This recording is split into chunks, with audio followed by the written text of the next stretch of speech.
하나님 말씀 함께 보도록 하겠습니다. 오늘 우리가 함께 나눌 하나님 말씀은 골로새서 3장 15절부터 17절까지 말씀입니다. 골로새서 3장 15절부터 17절까지 말씀 제가 봉독해 드리도록 하겠습니다. 그리스도의 평강이 너희 마음을 주장하게 하라. 너희는 평강을 위하여 한 몸으로 부르심을 받았나니 너희는 또한 감사하는 자가 되라. 그리스도의 말씀이 너희 속에 풍성히 거하여 모든 지혜로 피차 가르치며 권면하고 시와 찬송과 신령한 노래를 부르며 감사하는 마음으로 하나님을 찬양하고 또 무엇을 하든지 말에나 일에나 다 주 예수의 이름으로 하고 그를 힘입어 하나님 아버지께 감사하라. 아멘.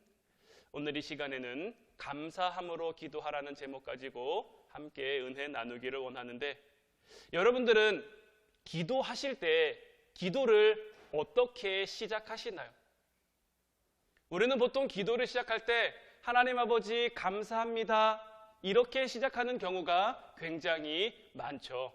앞에 여러 가지 화려한 미사여구나 수식어구를 붙여도 결국 기도를 시작하는 것들을 보면 거의 대부분이 다 하나님께 감사를 표현하는 그러한 시작을 가지고 있단 말이에요. 이것은 장례식장에서도 마찬가지인 것 같아요. 제가 며칠 전에 저희 지방에 지태열 목사님 어머니가 돌아가셔 소천하셔가지고 장례식장을 다녀왔는데, 그곳에 가서도 제가 기도하는데 하나님 감사합니다 이렇게 기도를 시작하고 있더라고요. 우리는 장례식장이나 어디서나 예외 없이 기도를 시작할 때 감사함으로, 아마 장례식장에서 이렇게 감사를 표현할 수 있는, 감사를 대놓고 표현할 수 있는 것은 우리 그리스도인들밖에 없을 거라고 여겨지기도 해요. 누군가는 이것을 가리켜서 굉장히 습관적인 거다 이렇게 표현할 수도 있는데, 그래도 감사는 우리 그리스도인이 가지고 있는 굉장히 귀한 특권이자 능력이라고 생각을 하는 거죠. 우리가 기도할 때 우리가 얻을 수 있는 가장 강력한 능력 가운데 하나가 바로 이 감사할 수 있게 된다라는 거예요. 여러분들이 하나님 앞에 나와서 기도할 때 여러분들의 입술에서 감사가 터져 나오기 시작한다면 그것은 여러분들이 아주 강력한 기도자가 됐다라는 것을 의미하고 있는 거예요. 그래서 여러분들이 기도할 때 내가 지금 감사할 만한 상황이 아닌 것 같은데, 내가 지금 감사할 수 없는 그런 순간들인 것 같은데, 그런 형편인 것 같은데, 그럼에도 불구하고 내가 기도하는데 습관적인 그런 감사 말고 정말 내 마음속에서부터 감사가 터져 나온다면, 하나님이 나를 통해 기도의 강력한 역사를 이루어 가고자 하시는구나 이렇게 느끼고 깨달을 수 있는 여러분들이 되셨으면 좋겠어요. 왜냐하면 우리는 보통 우리가 기도의 응답을 받았다고 이야기를 할 때 무언가가 이루어지고 난 다음에, 어떤 역사가 나타나고 난 다음에 하나님이 응답하셨구나, 응답이 이루어졌구나 이렇게 얘기할 수 있는데, 만약에 아직 우리가 기도하고 있는 기도가 이루어지지 않았어요. 여전히 문제가 있고 여전히 어려움이 있어요. 그런데 우리 안에서 정말 마음속 깊숙한 곳부터 감사가 터져 나오기 시작한다면 이건 역시 우리가 응답을 받은 거라고 할 수 있는 거죠. 감사는 아무 때나 할 수 있는 게 아니에요. 하나님께서 우리를 향해 범사에 감사하라고 하셨지만, 이것이 하나님의 뜻이라고 하셨지만 우리는 아무 때나 감사할 수 없어요. 우리가 정말 감사하다는 그 마음이 정말 우리 마음속에서부터 우러나와야 되는데, 우리는 상황이나 환경의 영향을 굉장히 많이 받는단 말이죠. 제가 얼마 전에도 여러분들에게 고백했습니다마는 저희 서윤이네 반에서 코로나 확진자가 나왔을 때, 그래서 다음날 서윤이랑 같이 신속항원 검사를 받으러 간다고 했을 때 가기 전날인데 이미 몸이 막 이상한 것 같은 거죠. 신속항원 검사에서 음성이 나왔는데 그 전날 제 마음속에 한 80%는 양성이었던 것 같아요. 제 마음속에는 이미 2줄이 나왔다고 생각하고 어떡하지 몸도 아픈 것 같고 여기저기 신경 쓸 것도 많고, 우리는 이만큼 우리 마음의 다스림과 우리 환경의 다스림을 굉장히 많이 받는 약한 존재일 수밖에 없는데, 이런 상황, 이런 순간 속에서 하나님이 우리의 기도를 통해 우리의 삶 속에서, 우리의 마음 속에서 정말 깊은 감사가 터져 나오게 한다? 이건 역시 우리의 기도를 향한 하나님의 응답이자 역사라고 할 수 있는 거죠. 그래서 그 일이, 우리가 기도하는 것이 이루어져도 감사할 수 있게 되는 것이고, 설령 그것이 우리의 뜻대로, 우리의 생각대로, 우리가 기도한 대로 이루어지지 않는다고 할지라도 하나님이 우리의 마음을 다스리고 하나님께서 우리 마음에 충분한 깨달음을 주실 것이기에 또한 마찬가지로 감사할 수 있게 되는 거죠. 이런 기도가 정말 강력한 기도라고 할 수 있지 않겠습니까? 이런 진정한 감사는 기도할 때만 우리가 얻을 수 있는 거예요. 오늘 본문 15절 말씀을 다시 보면, 그리스도의 평강이 너희 마음을 주장하게 하라. 너희는 평강을 위하여 한 몸으로 부르심을 받았나니 너희는 또한 감사하는 자가 되라. 우리는 기도는 왜 할까요? 기도는 왜 해야 되는 걸까요? 주님의 평강이 우리의 마음을 주장하도록 하시기 위해서인 거예요. 우리가 세상을 살아가는 동안 정말 우리의 삶이 평안한 순간, 우리의 삶이 기쁜 순간, 우리의 삶이 즐거운 순간은 그리 많지 않아요. 우리의 인생의 전체 퍼센테이지로 따지고 보면 기쁜 날보다 근심스러운 날, 염려스러운 날, 걱정스러운 날이 훨씬 더 많아요. 그래서 이러한 날들 가운데 주님이 우리의 마음을 주장해 주셔야만 우리는 평안한 삶, 그리스도의 평강이 우리를 다스리는 삶을 살 수 있게 되는 거예요. 그런데 이런 그리스도의 평강은 언제 우리에게 임하느냐? 우리가 기도할 때 우리 가운데 역사하고 우리가 기도하는 데 임하게 된다라는 거죠. 이것 또한 기도가 가지고 있는 힘이라고 할 수 있는 거예요. 우리가 기도할 때 단지 우리만 기도하는 게 아니죠. 나만 고백하고 나만 부르짖고 나만 간절한 게 아니라 반드시 주님께서 우리에게 보내주신 그 성령님이 우리와 함께 기도하게 돼 있어요. 우리가 느끼든지 못 느끼든지 깨닫든지 못 깨닫든지 우리와 늘 함께 하시는 하나님의 성령이 우리가 기도할 때 우리를 도우신단 말이에요. 우리를 중보하신단 말이에요. 말할 수 없는 탄식으로 우리가 간구하지 못한, 우리가 생각하지 못한, 우리가 깨닫지 못한 그 부분까지도 간구해 주신단 말이에요. 그래서 감사가 안 되는 그 환경 속에서 우리의 입술을 통해 감사가 고백되어지기 시작하고, 정말 어려운 순간, 어려운 상황인데도 정말 막연한 그 믿음이 우리 안에 생겨나기도 하고, 이런 것이 기도를 통해 우리의 삶 가운데 나타날 수 있는 하나님의 역사, 하나님의 기적이 아니겠습니까? 그래서 우리는 기도할 때 가장 먼저 감사를 떠올릴 수 있어야 하는 것이고, 이러한 이유 때문에 우리는 기도를 시작할 때 하나님 감사합니다로 시작하는 거예요. 하나님 감사합니다. 그러면 그 다음에 뭐가 나와야겠습니까? 왜 감사한지가 나와야겠죠. 무엇 때문에 감사한지가 나와야겠죠. 상황은 이렇지만, 환경은 이렇지만, 그럼에도 주님이 내 마음 다스려 주시니, 주님께서 나와 함께 하실 것이니, 지금 이 순간에도 보혜사 성령이 나와 함께 기도하고 계시니, 역사하고 계시니 감사하지 않을 이유가 없다라는 거죠. 근데 이러한 것들은 우리의 기도를 통해 깨닫는 자만이, 하나님이 지혜를 주셔서 깨닫는 자만이 할 수 있는 그러한 기도예요. 왜냐하면 우리가 보통 기도라는 단어를 떠올리면 열심히, 뜨겁게, 간절히, 이런 단어들이 우리에게 먼저 떠오릅니다. 물론 기도 열심히 해야죠. 간절히 하고 뜨겁게 해야죠. 이것도 우리에게 굉장히 중요한데, 이 열심히와 뜨겁게와 간절히는 자칫 잘못하면 내 노력이 될 수도 있는 거예요. 내 의지도 될 수 있는 거예요. 내가 기도할 때 얼마든지 내 힘으로 간절히 기도할 수 있어요. 내 의지로 얼마든지 열심히 기도할 수 있어요. 얼마든지 뜨겁게 기도할 수 있단 말이에요. 그런데 내 열심이나 내 노력으로 하는 이러한 열심이나 뜨거움은 시간이 지나면 점점 사그라들게 마련이에요. 점점 지치게 되고 점점 식어버리게 마련이에요. 항상 뜨겁게, 항상 열심히, 항상 간절히 우리는 기도할 수 없단 말이죠. 우리가 기도하는 가운데 지속적으로 힘을 얻어 평생 기도하는 삶을 살아가려면 우리의 열심뿐만이 아니라 감사의 기도가 우리 가운데 있어야 하는 것. 우리가 감사를 고백하면 고백할수록 하나님이 더 큰 감사의 응답을 우리에게 주시면 왜 감사하지 않겠습니까? 왜 더 기도하지 않겠습니까?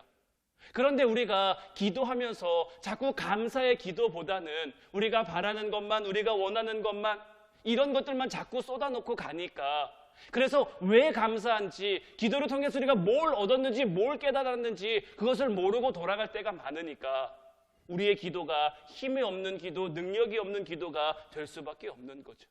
그래서 우리가 기도를 통해 감사하게 됨이 우리가 영적으로 얼마나 성숙하고 있는지도 보여줄 수 있는 거예요. 저에게는 3 자녀가 있죠. 이 아이들이 저에게 해달라는 게 참 많습니다. 자기 전에 물도 떠달라 그러고 안아달라고도 하기도 하고 간식을 사달라고 하기도 하고 이런저런 것들을 굉장히 저에게 많이 요구합니다. 제가 우리 자녀들이 아직 어리니까 혼자 힘으로 할 수 없는 것들, 그리고 제가 해줄 수 있는 것들을 기쁜 마음으로 해주죠. 근데 이 아이들이 다 자라서 성인이 됐어요. 20살이 되고 30살이 됐는데도 아빠 나 물 좀 떠줘, 아빠 나 간식 사줘, 아빠 나 이렇게 해줘 저렇게 해줘, 어린 아이들이나 할 법한 그런 요구를 저에게 한다면 제 마음이 어떨까요? 물론 들어주기는 하겠죠. 들어주기는 하지만 얘가 제정신인가 싶은 그런 마음도 들 거예요. 하나님 앞에 우리는 어떨까요? 우리의 믿음이 자랐는데, 우리의 신앙이 자랐는데 여전히 우리의 기도가 어린 아이와 같은 그런 기도라면, 물론 우리가 그렇게 기도해도 하나님께서는 우리의 기도를 외면하시진 않을 거예요. 우리의 기도를 들어주시기도 할 거예요. 그런데 성인이 된 자녀를 바라보는 그 엄마 아빠의 마음과 같은 마음으로 우리 하나님도 우리를 바라보시지 않을까요? 제가 다 컸는데, 믿음이 다 컸는데, 신앙이 다 컸는데 왜 저래? 왜 저럴까? 언제까지 저럴까? 들어주시긴 하지만 그런 마음을 갖지 않으실까요?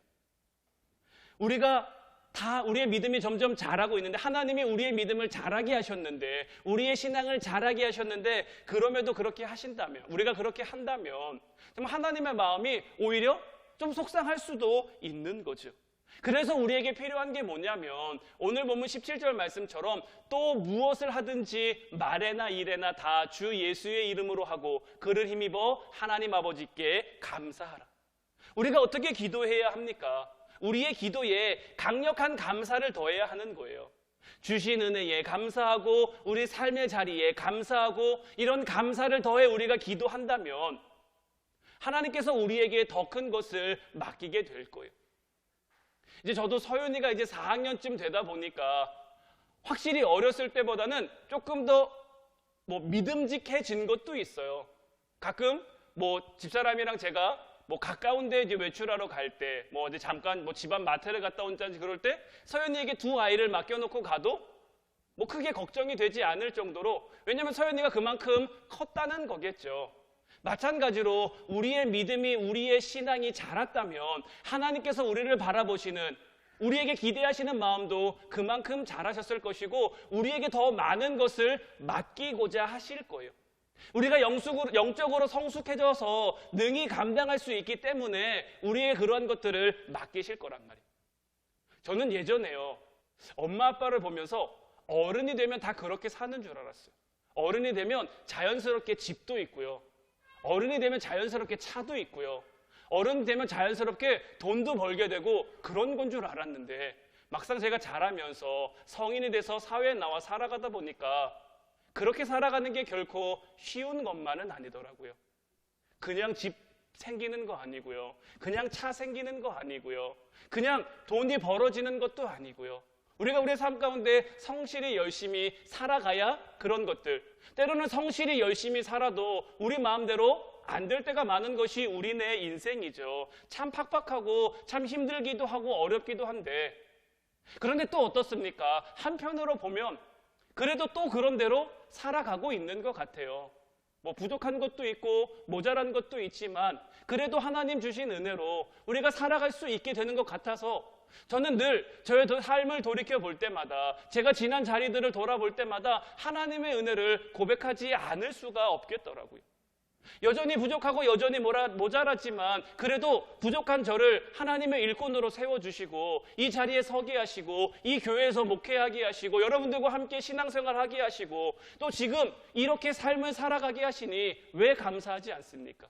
어려운 순간이 다가온다고 할지라도, 힘든 순간이 다가온다고 할지라도, 때로는 내가 감당하지 못할 것 같은 큰 문제와 어려움이 나에게 주어진다고 할지라도 지금까지 나의 삶을 이끌어 오신 그 주님께서 우리가 감당할 수 있는 시험밖에는 허락하지 않는다고 하셨으니까 이 또한 지나가게 하실 것이고 이 또한 해결되게 하실 것이고, 그러니 아직은 불안하고 아직은 염려가 안 된다고 말할 수는 없지만 그래도 기대하면서 기도할 수 있다는 그러한 은혜가 저희들 가운데 늘 있더라고요. 여러분들의 삶은 어떻습니까? 여러분들의 삶도 마찬가지 아닙니까? 늘 여러분들의 삶에 하나님의 부어주시는 은혜가 있는 줄로 믿어요. 깨닫든 못 깨닫든 하나님의 손길은 항상 여러분들과 함께하고 계시며 항상 여러분들을 지키고 계시며 항상 여러분들을 인도하시는 줄로 믿어요. 그 은혜를 깨닫는 여러분들이 될 수 있기를 주님의 이름으로 축원해드려요. 그리고 그 은혜에 감사하는 여러분들이 되기를 정말 주님의 이름으로 축원해드려요. 우리가 감사하면, 우리가 기도함에 있어서 우리 기도에 감사가 더해지면 그때부터 우리의 기도는 더 강력한 역사를 낳게 될 거예요. 우리가 이만한 상황에서 하나님 앞에 감사하며 기도할 수 있으니 더 큰 것도 막히는 것이고 더 큰 것도 주시는 것이고, 그래서 아까도 말씀드렸습니다만 데살로니가전서 5장 18절 말씀처럼 범사에 감사하라, 이것이 그리스도 예수 안에서 너희를 향하신 하나님의 뜻이니라. 모든 것에 대한 감사, 이것이 우리를 향한 하나님의 뜻인 거예요. 우리가 어떻게 모든 것에 감사할 수 있겠습니까? 힘든 일이 있는데, 어려운 일이 있는데, 때로는 속상한 일도 생기는데, 우리가 원치 않는 일들도 만나게 되는데 어떻게 범사할 수 있겠습니까? 하나님의 성령이 우리의 마음을 주장하니까, 우리가 기도할 때에 하나님이 감사할 수 있도록 우리의 마음을 다스려 가니까. 사도 바울이 어떻게 모든 순간 모든 상황 속에서 찬양하며 하나님 앞에 감사할 수 있었습니까? 매를 맞으면서도 감사하고, 감옥에 갇히면서도 감사하고, 배가 난파돼서 죽을 위험을 겪으면서도 감사하고, 어떻게 그러한 삶을 살아갈 수 있었겠습니까? 때마다 주시는 은혜를 그가 깨달으니까. 사도 바울도 우리와 같은 사람이잖아요. 우리보다 조금 더 똑똑한지는 모르겠습니다만은 그래도 우리와 크게 다를 것 없는, 그도 실수하고 그도 연약하고 그도 넘어지기도 하는, 늘 날마다 자기의 죄를 걱정하고 죄를 염려하는 우리와 똑같은 사람인데, 그럼에도 불구하고 그가 감사할 수 있었던 것은, 그가 범사에 감사하는 삶을 살아갈 수 있었던 것은 내게 주신 그 은혜를 깨닫고 내 기도에 그리 아니하실지라도 감사를 더해가는 거죠. 그 감사를 통해 하나님의 능력을 경험하고 그 감사를 통해 하나님의 은혜를 깨달으니 더 감사하지 않을 수가 없는 거죠. 이제 저와 여러분들이 이런 기도를 통해 하나님께는 영광 돌리고 우리의 삶은 정말 주님이 주시는 더 큰 은혜로 채워갈 수 있기를 주님의 이름으로 축원해드려요. 이제 우리가 같이 기도하길 원하는데, 오늘 이 시간에는 날마다 숨쉬는 순간 이 찬양 고백하고 같이 기도했으면 좋겠어요. 정말 이 찬양의 가사처럼 날마다 숨쉬는 순간마다 내 앞에 어려운 일 보내, 주님 앞에 이 몸을 맡길 때 슬픔 없네, 두려움 없네, 주님의 그 자비로운 손길 항상 좋은 것 주시도다, 사랑스레 아픔과 기쁨을, 수고와 평화와 안식을. 우리의 삶의 모든 것이, 모든 상황, 모든 것들이 주어지지만 하나님은 항상 우리가 숨쉬는 순간조차도, 우리가 모든 것을 하는 그 상황 속에 하나님 함께 하시니 이제 우리가 감사하며 살아가겠습니다. 감사를 고백하며 살아가겠습니다. 감사를 행하며 살아가겠습니다. 우리 찬양하고 함께 기도하도록 하겠습니다.